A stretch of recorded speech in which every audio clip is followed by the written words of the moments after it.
This morning, hindi pag-usapan natin, no? Yan. Impact of a spirit-filled life. Nung ako'y bata pa, nung ako'y pumasok sa Bible School, marami akong worries, no? Kasi nga, tapos na ako sa TUP, paalam ako sa nanay ko, sabi ko, Nay, magpapastor ako.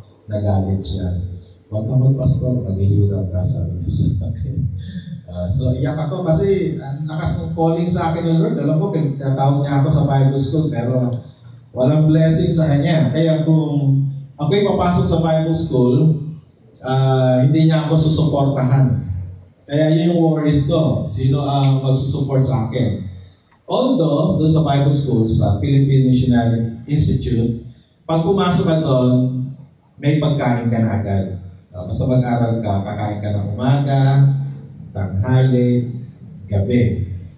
Ngayon, kami, kinakaibigan namin yung monitor sa kitchen. Kumakain pa kami ng hating gabi. Yan, kami tira doon ng kaning lamig. Ang kain namin. Mga natira na kanin. Kinakain namin sa gabi. Okay, so, mabubuhay ka. Pero, kailangan ko ng mga, syempre, kailangan ko rin maligo. Baka hindi ako tanggapin sa classroom kung wala akong sabon, walang kailangan mabago rin ako pag pumasok sa classroom. Now, yung mother church namin, ano siya? Urban Poor Church. Mahirap lang siya church. Yun yung yung Pastor William ngayon. Tempora. Mahirap na church lang yan. Yung lugar na yun ay resettlement area. No? Resettlement area. Kaya lahat ng nakatira doon galing sa mga, hindi naman lahat, majority galing sa mga illegal settlers sila. So, term natin, bagamat hindi maganda, squatter, mapangit pakinggan. Kaya pagandahin na lang natin illegal settlers.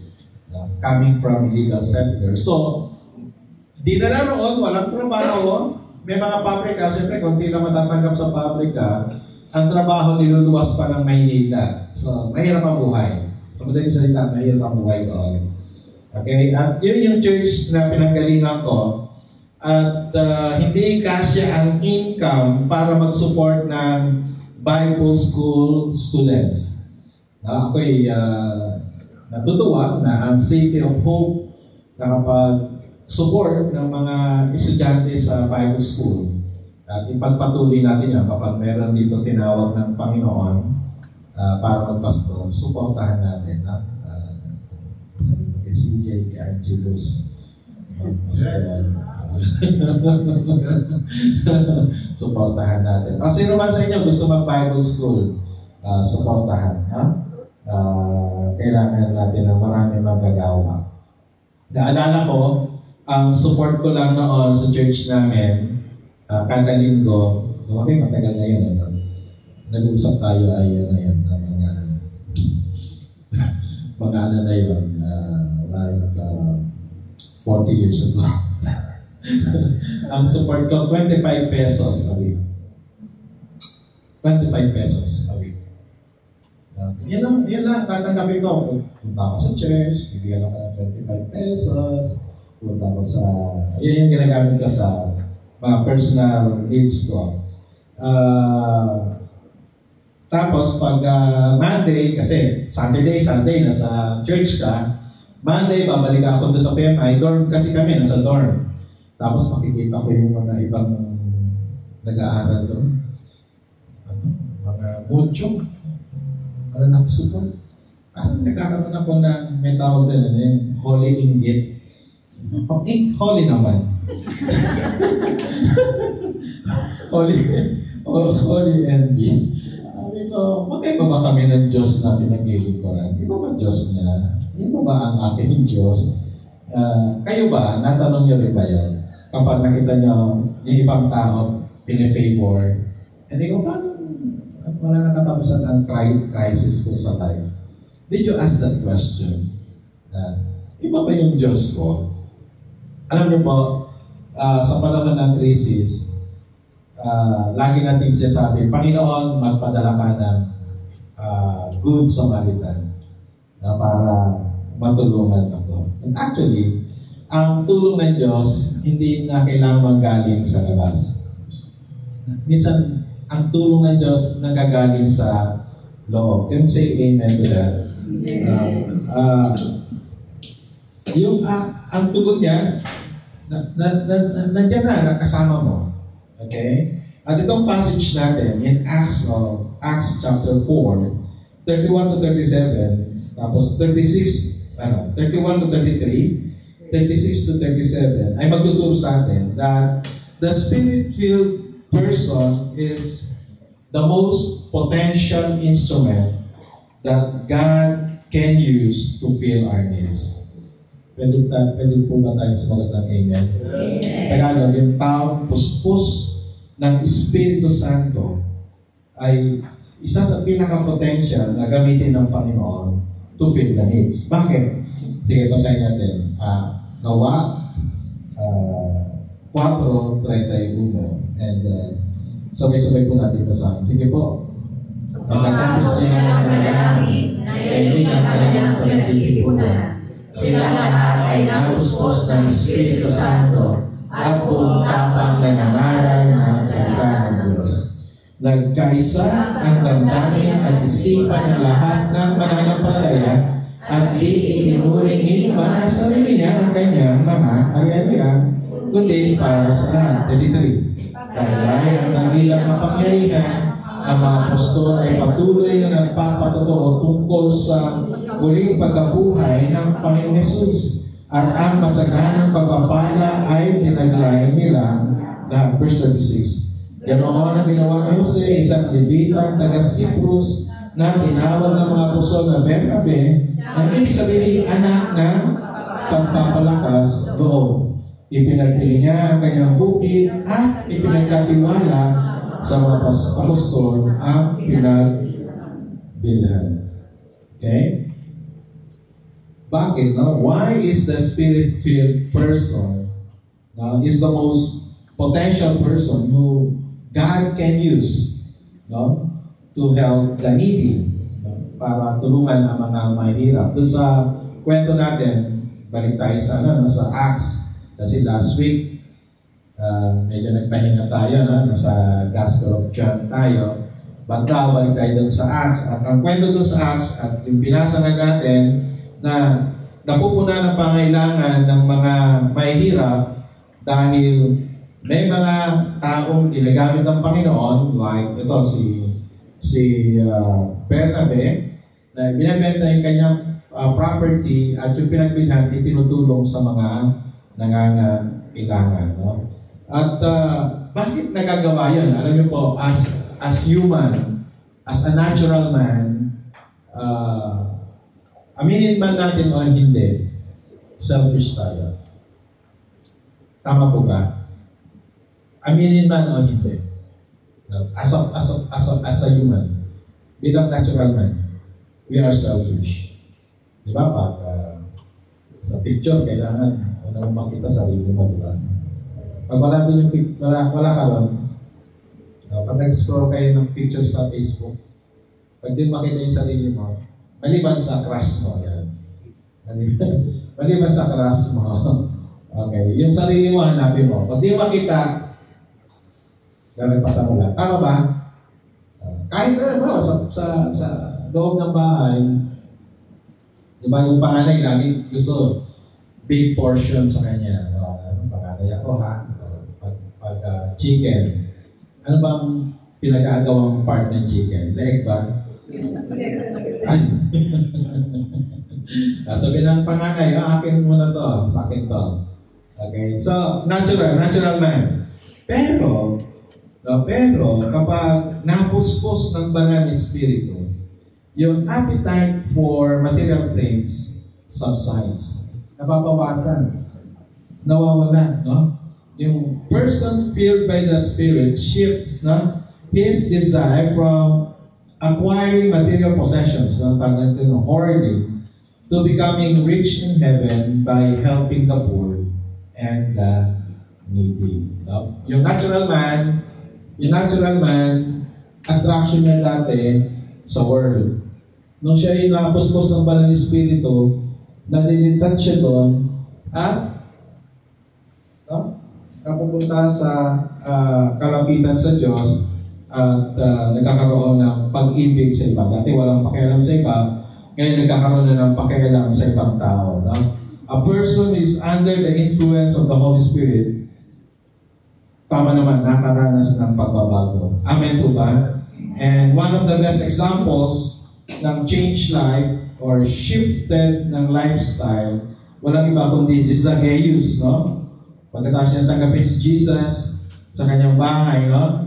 At ito ang nangyari sa kanya, isa-isayin natin. At samahan niyo ako sa pagbasa. Okay, sabay-sabay. From a cheater to an honest person, from a selfish to a compassionate person, from hoarding to sharing. Ganyan nangyari kay Zacchaeus, tama po ba? Dati nung hindi niya pa nakilala si Jesus, namandaraya siya. Nung nakilala niya si Jesus, sabi niya, ibabalik ko na sa mga nadaya ko. Dati, makasarili siya, no? Wala siyang pakialam sa ibang tao. Basta siya ay okay. Wala siyang pakialam sa iba. Pero, nakilala siya kay Jesus, sabi niya, yung kalahati ng aking yaman, ibibigay ko sa mga nangangailangan, sa mahihirap. Dati, ang plano niya sa buhay is mag-hoard lang ng wealth, no? At magpayaman siya ng gusto, pero nung nakilala siya kay Jesus, sabi niya, ibibigay niya, didistribute niya sa mga nangangailangan. At ito rin ang karanasan dito sa ating kwento, no? Ni Joseph or Barnabas, no? After the Pentecost event, kasama si Barnabas dun sa 3,000 na nabautismohan. Yung initial conversion sa Acts chapter 2, no, 2,000 people yung, 3,000 people yung pinautismahan. And probably one of that is Barnabas. Okay? At siya'y napuspos din ng Banal na Espiritu. Binanggit din dito sa ating text, no, na sila'y puspos. Naglay nila ang kapangyarihan, yung pag-aaral natin 2 Sundays ago. No, they have the Holy Spirit, they have the power. Okay? At yun ang ginawa niya, verse 36. Let's read together, sabay-sabay.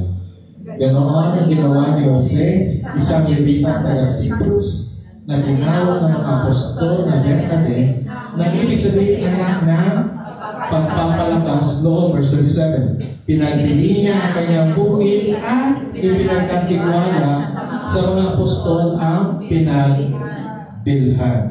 Isa siya. Now, Barnabas' eyes turned away from acquiring more properties for himself to disposing it to help the poor and the needy. Nagbago siya ng no? Siya'y negosyante. Alam niyo po, ano to, pamilya ng mayayaman. Parang sa Pilipinas, no? Alam natin kung yung mayayaman. Depende sa apelido, no? Tama, no? Pag apelido mo Lopez, ayan, laman, manyaman pala eh. Ha? Diba? Araneta. Tore. Ayun, Tore. Makalimutan. Huwag ka pala malimutan ng Tore. Diba? Diba nung nakaraan, nagtataka sila bakit yung anak ni Chris Aquino nandun sa bahay ni First Lady, no? Araneta. At magkakamag-anak din pala sila. Magtiyahin pala yun. Sabihin, di ba? Alam mo yung pamilya na may kaya sa buhay. Ito si Barnabas, si John Mark. Si Barnabas, John Mark, pamilya ng mayayaman. Pamilya ng mayayaman to, pamilya ng mga negosyante. Pinsan si John Mark and Barnabas. Okay? At sigurado malaking pera yung kanyang pinagbilhan na ibinigay sa mga nangangailangan. Okay? Anong moral ng story? It is not about prohibiting believers or disciples to have their own private property. Hindi na turo. Mga kapatid, baka malihis na naman tayo sa turo. Okay? Hindi sinabing, kasi pagkatapos ito, pumunta na kayo sa Luwinier, sanla niya na yun. Mababahin nyo at ibigay sa church yung pera. Hindi yun ang turo. Okay? That's not the teaching ng itong kwentong ito. Okay? Hindi yun ang itinuturo nun. Okay, halimbawa, si John Mark and his family, yung pinsan nga ni Barnabas, hindi nagbenta ng property nila sa Jerusalem. Actually, ginagamit pa nga nila itong headquarter ng kanilang gawain, ng misyon. Basahin natin. Acts 12:9 to 12. Okay? Listen. Lumabas at sumunod si Pedro sa anghel. Ito yung nakalaya sa kulungan, no? Ngunit hindi niya alam kung totoo nga ang nangyayari yun. Akala niya, pangitain lamang iyon. Verse 10. Nakalampas sila sa una at pangalawang bantay at nakarating sa pintuang bakal na labasan papunta sa lungsod. So nasa Jerusalem din yung bahay nila John Mark, no? Ito'y kusang bumukas at sila'y lumabas pagkaraan nila sa isang kalye. Bigla siyang iniwan ng anghel. And then verse 11, noon natauhan si Pedro kahit sinabi niya, ngayon ko natiyak na totoo pala ang lahat ng isinugo, ang lahat. Isinugo ng Panginoon ng kanyang anghel at iniligtas ako sa kamay ni Herodes. At sa inaasahan ng mga Hudyo na mangyari sa akin. And then verse 12, nang maunawaan niya ang nangyari, nagpunta siya saan? Sa bahay ni Maria na ina ni Juan, na tinatawag din Marcos, no? As Mary, mother of John Mark. Marami nagkakatipon doon at nananalangin. Yun yung kanilang, ito yung Jerusalem Church, no? Unang church, doon sila nagkakatipon.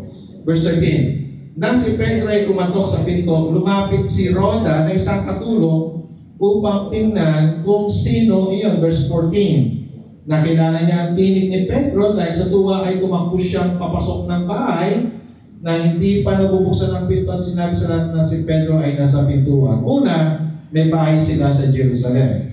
Pag ganon, ibig sabihin, mayaman. Tama, no? Mayaman. Mayaman si John Mark. May katulong.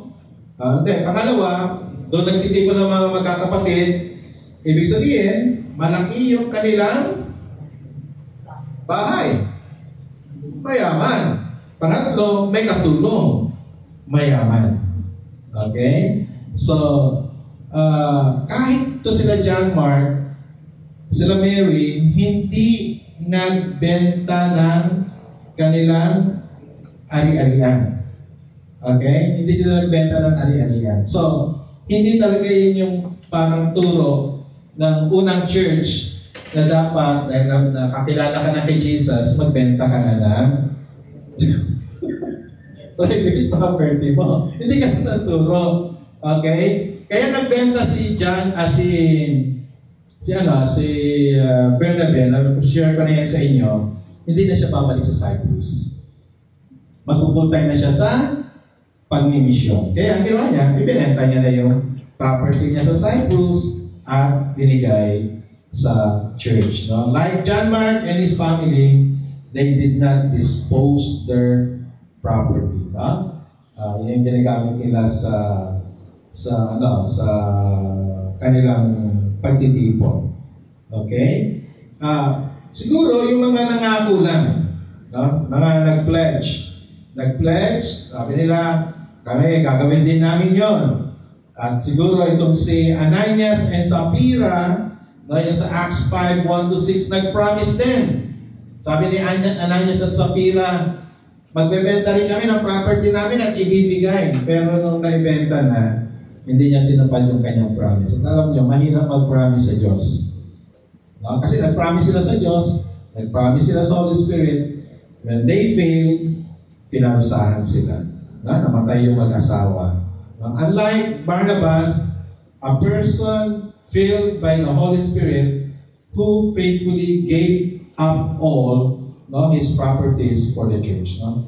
Particularly for the mercy works. Okay, isang parang pagtulong sa nangangailangan. No? Si Barnabas shifted from acquiring more material wealth for personal reason to being other person-oriented. No? Tutulong sa mga mahirap and from self to others. No? Tingin niya mula sa sarili patungo sa iba. dahil sa ipuspos ng Espiritu Santo. Kaya, ang manifestation, ito yung turo natin, ito yung aking turo, ang manifestation ng Spirit-filled life sa Acts 4 ay pagmamahal at pagmamalasakit sa kapwa at hindi display of spiritual gifts. Sa iba kasi, pag napuspos sa Spirit, tumutumba, nag-speak in tongues, sa isa pang church sa may recto, mas extreme. No? Magiging, meron sa tatawag na holy laughter, nagtatawa na. Sa kanila yung manifestation ng spirit field. Diba, parang tuko, kumakapit sa dingling. Extreme na nga eh. Diba, bumubulong, holy rolling. Nakatakot na. Nakatakot na nga yun eh. Pero alam niyo po, pag napuspos ka ng banal na espiritu, ito ang dapat ang manifestation. Sabi mo sa katabi mo. Sabi mo, pagmamahal. Pagmamalasakit. Amen po ba? Si Bernabe kasama sa mga pinuspos ng banal na espiritu, and he expressed love especially to the needy. No, marami ang nagnanais na mapuspos ng espiritu sa layunin na magkaroon ng personal spiritual satisfaction. Yun yung ano ng iba eh, yun yung goal ng iba eh. Feel me, Lord, for personal satisfaction. Pero hindi yun ang kalooban ng Diyos. Ang kalooban ng Diyos, mapuspos ng Espiritu Santo para ipahayag mo ang pag-ibig niya sa iba. Gusto mo rin bang mapuspos ng Espiritu? Tingnan tayo na sa katabi mo. Gusto mo rin bang mapuspos ng Espiritu? Sabi mo, dapat handa ka. Pamuhay ang bunga nito. No? Dapat handa kang ipamuhay ang bunga nito. Anong bunga nito? Magmahal. Sabihin nga natin, magmahal. Magmalasakit. At tumulong sa nangangailangan. Napakagandang tingnan ng isang church. What a church. What a church. Kung ang iglesia nito may mga miyembro na puspos ng Espiritu dahil pinag-aharian sila ng pagmamahalan. Amen po ba? Bago itong pasukan, kami ni Joy nag-pray.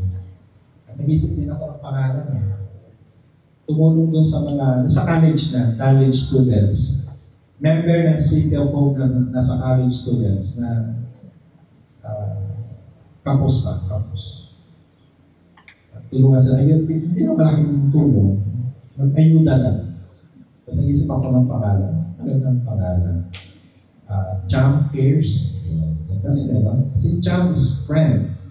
C-H-U-M. Ibang terminology ng kanina, friend. Ganda nila, Cham Cares. Mag-start tayo sa maliit na grupo. Bigyan tayo ng mahirap na batang nag-aaral sa college. Yan masipag sa church. At tulungan sila, ayudahan. I'm thinking that gawin isang program na City of Hope. Alam niyo ba na ang COH, ang City of Hope, nagsimula sa pagtulong bago naging isang church. When we started, so malapit na anniversary natin. 14 years ago, nagsimula ang City of Hope sa pagtulong sa mga mahirap at manatiling legasiya ng church natin na blessing sa mga nangangailangan. Okay? What a church. Diba? I-dream natin. Let's dream for that. Mag-support tayo ng mga bagong kabataan na nag-aaral sa kolehiyo na nangailangan. Okay? At iba pa rin mga paraan ng pagtulong sa nangailangan ay ating gawin. Sige, tayong lahat na ngayon at nagalami.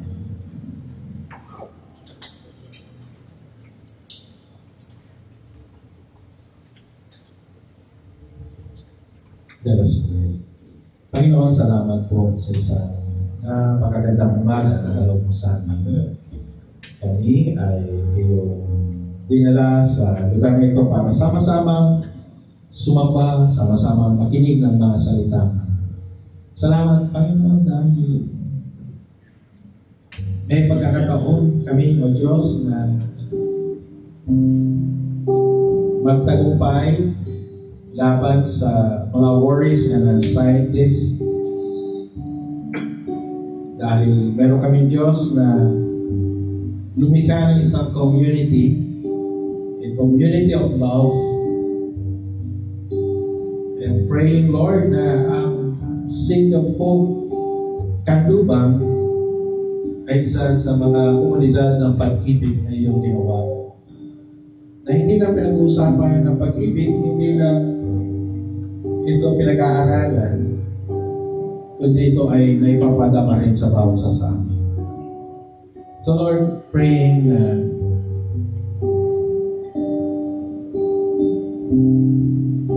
bigyan nyo kami ng kamay na mabilis umabot sa nangangailangan. Para mabilis umayo upang abutin sila. Mata na nakakita ng realidad ng buhay. Puso na malaking pagmamahal, especially sa mga in need. Kaya nga po, Panginoon, magagawa lang namin ito sa pamagitan ng tulong na nagmumula sa Banal na Espiritu. So, Holy Spirit, fill us. Espiritu Santo, makapuspusin kami. Salamat po dahil yun ang iyong nais. Ang iyong mga anak ay laging nasa ilalim ng iyong impluensya, laging nasa ilalim ng iyong pangunguna. Kayo po manguna sa amin, kayo po maghari sa amin, kayo ang mapuno sa amin. Punuin mo kami ng iyong kapangyarihan. Salamat po, Panginoon. At iniadalangin na bagsa na rito, kahit may mga kapatid namin na wala rito, mga partner namin sa mission, ang pamilya nila, Grandpa, Sister Lani, bless them always. Pamilya nila Jay and Eileen sa Australia, your guidance, your favor, and enablement, bigay mo sa kanila. Pag-iingat kay Jen and Sarah dun sa UK, samahan, magpagkulangin sa kanilang mga kailangan. Kasama sila Ezekiel, si Paulo, iingatan sila, sasamahan sila. Pamilya ng Gonzales, manamog sa Hong Kong, continue to bless them, continue to protect them, continue to pray for them, Lord. Praying also for Bernard in Australia, kasama kanyang asawa, papatayin mo siya, Panginoon. Nawa, nating pagkakataon na siya, makakilala din sa inyo, o Diyos. Dalangin din, Panginoon, husband Jim, sa Padre Garcia, ingatan mo siya, samahan mo siya, sa panahon ng kalungkutan, kayo magbigay ng kaaliwan, comfort sa kanya. Panginoon, dalangin din, O Diyos, ang mga kapatid na rinito na mayroong karamdaman. Sister Mabel, Lord, praying for her, Sister Noemi, iba pang mayroong karamdaman. Sister LB, in the name of Jesus, pagalingin mo siya, Panginoon. Kapag mga kapatid na dumaraan sa karamdaman, walang imposible sa inyo, Panginoon. Makapangyarihan kayo at kaya niyo magpagaling ng anumang uri ng karamdaman. Panginoon, yung dumadaan sa mga pangangailangan, Panginoon, dalangin. Alam po namin, O Diyos, na kayo'y Diyos na nakababatid ng lahat ng bagay ukol sa amin. And we believe, Lord, that you will use instrument, you will use channel to bring your blessing to us, Lord God. Salamat po, Panginoon. Gawad mo ang iyong mayamang basbas, ang iyong mayamang bendisyon sa bawat sa amin na nawa. Lagi kaming pupuspusin ang Banal na Espiritu. Paghaharian kami, paghaharian ang aming puso't isipan. Patuloy na maranasan ang kagalakan, ang kapayapaan na nagmumula sa inyo. Ipagkakalob lahat ng bagay na kailangan namin. Sasamahan kami iingatan at pagtatagumpayin sa anumang aming ginagawa. Ibabalik namin lahat ng papuri, lahat ng pagdakila, lahat ng pagluwalhati sa pangalan ng Ama, ng Anak, ng Espiritu Santo. Amen. Amen at amen. At ang papuri, pagluwalhati,